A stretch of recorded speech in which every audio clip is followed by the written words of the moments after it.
Is that a black circle under my eye? Are you kidding me, boo? I can't tell. It looks like I got punched, but I didn't get punched. Hey guys, so today I'm gonna go over my 36-week update about pregnancy and the glamour and glitz that you're about to hear. You better just put your seatbelt on, hold on tight, because it gets real. 36 weeks pregnant. Sleep is becoming a thing of the past. Constantly up all night, or I can't even sleep in my own bed.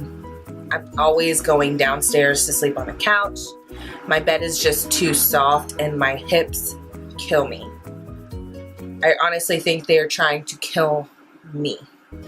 So, laying on my side really hurts my pelvis, and it actually, you know, in general, I feel like someone kicked me in the vagina. Just my bones hurt. When I lay on my side, it's another story because I can't lift my legs individually up to get up. So it sucks because I'm always having to sit propped up on a ton of pillows, and when I do that in my bed, because it is so soft, I actually sink and it actually ends up hurting my lower back. So the couch has been my home and this is the week that that's started. So it's wonderful. I try to stay in my bed. However, I always end up getting up and working my way downstairs very slowly, very painfully, but I do, and that's where I end up. I don't always fall back asleep once I get downstairs either. I'm usually up for a few hours. So during the day, if I have something planned, generally I try to sleep again, and if I don't, then it's just a really exhausting day. Like, my body hurts because I'm so tired, and my brain is just like, again, like I had said, my pelvis does hurt. My hips are expanding to give birth. They are preparing for labor, and it is not subtle. It's pretty sharp pains, and that's just what it is. It's just part of the course, but it does hurt. It doesn't hurt all the time. It hurts when I'm moving a certain way. I can't move to the side. I have to walk so slowly when I get up from sitting down.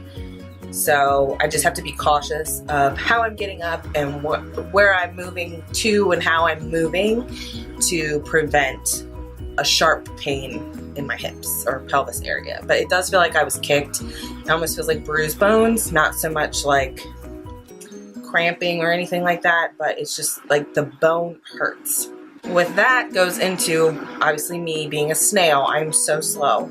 I move so slowly. If you are someone who is stuck behind me in a grocery store or any mall or anywhere I am, first of all, I'm not sorry. Y'all can walk around me. I don't care. Jordan just like, he's like, how do you walk this slow? I'm like, well, I can't really walk very fast. So this is my option. Whenever I do go out, I have to make sure, you know, I try to be cautious of people around me, or I'll stay all the way to like one side of the aisle or all the way to the other, and not walk in the middle because then I just get in the way. But all the old people that walk slow and stuff with canes, I get it. I won't judge. My swelling is getting obnoxious in week 36. The heat and humidity, it's like really getting into the summer temperatures and the summer humidity. Even in my own house, if I go upstairs, it's like I just blow up. If I am outside, it has to be in the morning time. My feet always have to be propped up. They are right now because I'm in my recliner. But they always have to be propped up, because if they are not, then I get like a tingly and they just get so swollen and all the blood rushes to them. And my hands, they get so tight. So I just have to be mindful, make sure I'm drinking a lot of water, lessening the sodium intake, yada yada. I can't really help the swelling though. It's gonna happen because it's summer and it's hot, and I wish, you know, I'm thankful where I'm at in Indiana. It's fairly cool in the mornings, but dang, like, it's rough. And I hate it because if we want to go out, I have to dress, you know, I'm wearing sandals all the time or like flip-flops. So if I go out, and even then, nothing changes. It's still same old, same old. Right now, between the swelling and the pelvis pain, like they're the two most biggest annoyances that I'm having in week 36. Back to going out all the time, like wanting to go out. I want to go out and do stuff. I really do. But I can't even stay out long because of the swelling, because of the heat, because I have to put my feet up. And unless we go somewhere where I'm sitting at a bench and I can throw my feet up on it, it doesn't work. So, I mean, in a way, it helps us not spend so much money because I can't be out that long. So we just come home and that's it. But it's starting to become unenjoyable when I'm out too long. So it is what it is, but that's my life right now. Because of my lack of sleep and my constant need to move or get up and reposition or whatever it is while I'm trying to sleep or nap, I have become so exhausted. That is like just a thing that has come back full force. To me, it's worse than my tiredness in my first trimester, but it's quite similar. So that sucks because there's so much I want to do or need to do in the house, and I'm just too tired to care. But I have been just listening to my body because I know once my son comes that, you know, my sleep is going to be limited or it could be limited. I'm trying to listen to my body. When I'm tired, I try to nap. It's been working so far. It's just doesn't help my night situation. However, I can still sleep during the night even though I'm sleeping all day, so whatever. In week 36, I also started having the most serious cravings. I really haven't craved much my entire pregnancy except for week 36. The only thing in the beginning that I did crave, if you remember, is pineapple and watermelon. And I could still eat those like no other, but it's just finding it now that it's like perfect to eat. So it makes me just not want to have it because I'm like, it's too much work for me to sit here and take a gamble on something I'm craving. I'm not going to buy 6 watermelon and hope one of them is good. I started craving, like seriously craving ice cream and fruit popsicles. I get the, what are they? The Outshine bars. They're like the fruit bars. So I could eat those, like I could eat a whole box. I don't, because then I get sad and I have to buy more, and they're kind of pricey if you don't get them on sale. So, but I do love them. They're very good and they have real fruit in them, which, you know, doesn't always mean that they're that healthy, but they're healthier than like Ben & Jerry's. I'm also having cramps and Braxton Hicks contractions in week 36. And they're not serious. They're very irregular. So obviously nothing's like I don't need to be rushed anywhere to get checked out. It's fine. And just go in these spurts of cramps, and they almost feel like menstrual cramps. Or the Braxton Hicks, it's just like, I don't know how to explain it, but takes your breath away almost. But as soon as I change positions or move in a different way or just chug a lot of water once I get those, that generally subsides. So that's how I know it's Braxton Hicks. 1, and 2 is because they are so irregular and they don't even pattern up at all. There's no consistency with when I get them. So irregular. There's no pattern to any of the madness here. I'm playing with blinds. ADD, sorry.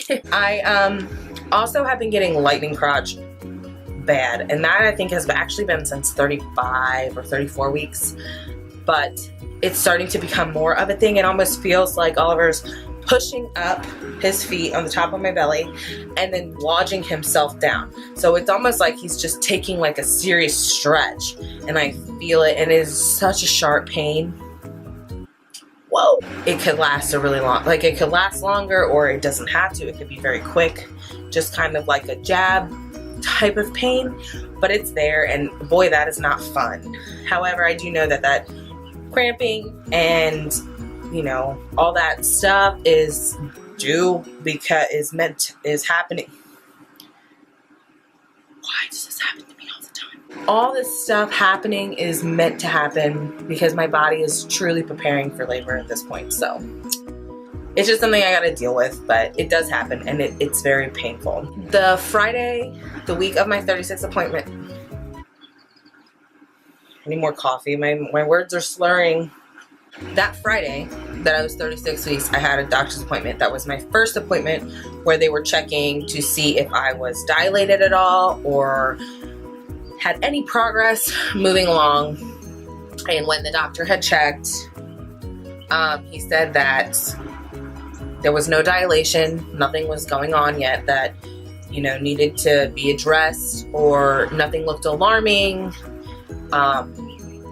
Nothing with preeclampsia, nothing like anything like that. However, he did tell me that if at this point in my pregnancy, Oliver is grown enough, his organs, everything's working great. He's grown enough that if he were to be born, if labor did happen to start at any time from here till whatever, that they would not stop labor and he would just be born. I was only having minimal cramps. It wasn't anything like intense, so I wasn't sure. I did tell him about it, and the doctor just said that's probably meaning you're going to dilate soon, but it doesn't really necessarily mean that you're gonna pop a baby out. He goes, your body's just gonna do what it wants to do when it wants to do it. Pretty much it for my 36-week update, and things are going great other than, you know, what I told you is swelling and lightning crotch and whatever. But we're good over here. Everything's pretty much ready and set. My hospital bag is packed, and I'll be doing a video on that stuff and like what's in my diaper bag kind of thing. And his room is done for the most part. Just got a few more things to put away, organize, one more thing to hang up, maybe two. And that's it. We're getting there. We're almost to the end. We're in the final stretch. And I am so ready to meet my kid. Like, you have no idea.